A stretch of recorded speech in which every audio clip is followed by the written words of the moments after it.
Assalomu alaykum jigarlar. Xudo xolasa Chimyondagi obyektimizda bundan oldingi videomizda sokil qismini ko'rsatgandik. Endi esa mana oyoqdagi xudo xolasa burchatkalarni boshlaganmiz.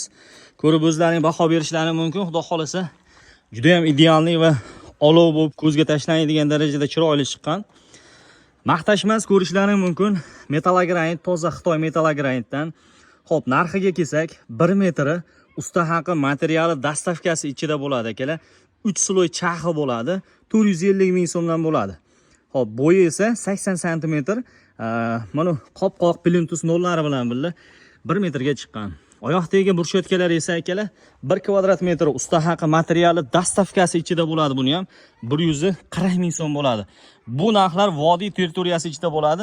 Toshkentga esa ozgina qo'shilib qolishi mumkin. Chunki dastavkasi bor, yo'l muammolari, xullas tak dalay. Kimgadir shunaqa xizmatlar kerak bo'lsa, quyidagi raqamga bemalol aloqaga chiqaverasizlar.